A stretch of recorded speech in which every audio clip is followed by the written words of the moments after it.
ಸ್ನೇಹಿತರೆ ನಮಸ್ಕಾರ. ನಾಗೇಂದ್ರ ಕನ್ನಡಿಗ ಕನಕಪುರ. ನಾನಿವತ್ತು ಒಂದು ಸುಂದರವಾದ ಪ್ರಕೃತಿ ಮಧ್ಯದಲ್ಲಿರುವಂಥ ಶ್ರೀ ಸಿದ್ದೇಶ್ವರ ಬೆಟ್ಟಕ್ಕೆ ಬಂದಿದ್ದೀನಿ. ಯಾವ ರೀತಿ ಇದೆ ಬೆಟ್ಟ ಮತ್ತು ದೇವಸ್ಥಾನ ಸಂಪೂರ್ಣವಾಗಿ ತಿಳಿಸ್ಕೊಡ್ತೀನಿ, ಬನ್ನಿ. ಸಿದ್ದೇಶ್ವರನ ಬೆಟ್ಟ. ಹಾಂ, ಅಲ್ಲೇ ಹೋಗ್ಬೇಕಲ್ಲ, ಹಿಂಗೆ ಹೋಯ್ತದಾ? ಅಲ್ಲೇ ಹೋಯ್ತದೆ. ಹಾಂ, ಸರಿ ತಾತ, ಆಯಿತು. ಹಾಂ, ಅಲ್ಲೇ ಇನ್ನೇ ಕೇಳ್ಬಿಟ್ಟು ಹಾಂ.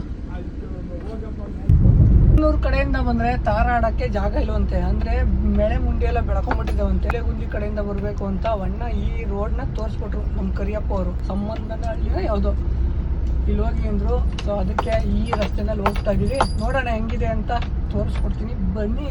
ಅಣ್ಣ, ಸಿದ್ದೇಶ್ವರ ಬೆಟ್ಟಕ್ಕೆ ಹೆಂಗೆ ಹೋಗೋದು? ಬೆಟ್ಟ ಅಲ್ಲೇ ಆ ಬೋರ್ಡ್ ಅದಲ್ಲ, ಬೋರ್ಡ್ ಹತ್ರ ಹಿಂಗೆ ಬರ್ತಿರ್ಬೇಕು. ಒಂದು ಹೋಗಿ ಅಲ್ಲಿ ಹೋಯ್ತಿದೆ ರೋಡು. ಹಾಂ, ಇಲ್ಲಿ ಮಾತ್ರ ಗಾಡಿ ಪಡೆಯಲ್ಲ ಹೋಯ್ತಾ. ಈಗ ಮಣ್ಣೆ ರೆಡಿ ಮಾಡಿದ್ರು ರೋಡ್.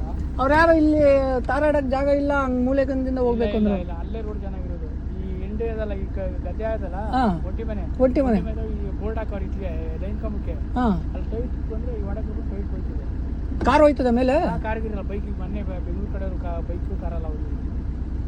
ಆ ಕಡೆಯಿಂದನೂ ಕಾರ್ಗಳು ಬರ್ತಾವ? ಬರ್ತವೆ, ಆದ್ರೆ ರೋಡು ಸ್ವಲ್ಪ ಮಾಡಿದ್ದಾರೆ. ಹೆಂಗೋ ಹೋಗ್ಬಿಟ್ಟು ಬರೀ ಅಲ್ಲಿ ಹೋಗ್ಬಿಟ್ಟು ಸ್ಟಾರ್ ರೋಡ್ ಅದೇ. ಸ್ಟಾರ್ ರೋಡ್ ಬಿಟ್ಟು ಸಿಮೆಂಟ್ ರೋಡ್ ಸಿಗ್ತದೆ. ಆಗ ಹಿಂಗೆ ಬಲ್ಕಿರಿ ಬೋರ್ಡ್ ಇದೆಯಾ ಅಲ್ಲೂ? ಬಲ್ಕು ಒಂದೇ ರೋಡ್ ಅವ್ರ ಕಡೆ. ನಾವು ಇಲ್ಲೇ ಕನಕಪುರದವರೇನೆ.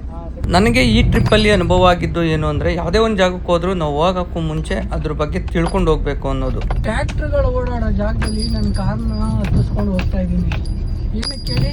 ನಿಮಗೋಸ್ಕರ, ನಿಮಗೆ ಒಂದು ಅದ್ಭುತವಾದಂಥ ಜಾಗ ತೋರಿಸಲಿಕ್ಕೋಸ್ಕರ.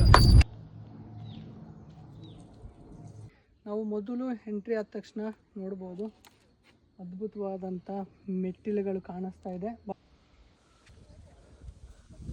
ಸ್ನೇಹಿತರೆ, ನೀವು ನೋಡ್ಬೋದು, ಬೆಟ್ಟದ ಮೇಲೆ ಬಂದಂಥ ಟೈಮಲ್ಲಿ ಅದ್ಭುತವಾದ ಪ್ರಕೃತಿ ಮಡಿಲಲ್ಲಿರುವಂಥ ಈ ದೇವಸ್ಥಾನ. ಹಾಗೆ ಇಲ್ಲಿ ನಮ್ಮ ಆರೋಬೆಲೆ ಡ್ಯಾಮ್ ಏನಿದೆ ಅದು ಸಹ ಅದ್ಭುತವಾಗಿ ಕಾಣಿಸ್ತದೆ.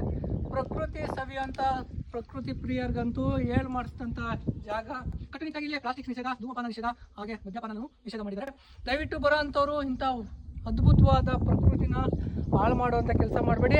ನಿಮ್ಮ ಮನಸ್ಸಿನ ಖುಷಿಗೋಸ್ಕರ ಬನ್ನಿ. ನೀವು ಈ ದೇವಸ್ಥಾನಕ್ಕೆ ಭೇಟಿ ಕೊಟ್ಟಿದ್ರೆ ಕಮೆಂಟ್ಸ್ ಮಾಡೋದನ್ನ ಮರಿಬೇಡಿ. ಫೈನಲ್ ಆಗಿ ಬೆಟ್ಟದ ಮೇಲೆ ಇರೋಂಥ ವ್ಯೂ ಈ ರೀತಿ ಇದೆ. ನಿಮ್ಗೇನಾದ್ರೂ ಇಷ್ಟ ಆಗಿದ್ರೆ ಈ ವಿಡಿಯೋ ಲೈಕ್ ಅಂಡ್ ಶೇರ್ ಮಾಡೋದನ್ನ ಮರಿಬೇಡಿ. ಹಾಗೆ ಕನಕಪುರದ ಸುತ್ತಮುತ್ತಲಿನ ವಿಡಿಯೋಗಾಗಿ ಫಾಲೋ ಮಾಡೋದನ್ನ ಮರಿಬೇಡಿ ಅಂತ ಹೇಳ್ತಾ ಮತ್ತೆ ಮುಂದಿನ ವಿಡಿಯೋದಲ್ಲಿ ಸಿಗೋಣ. ಧನ್ಯವಾದಗಳು.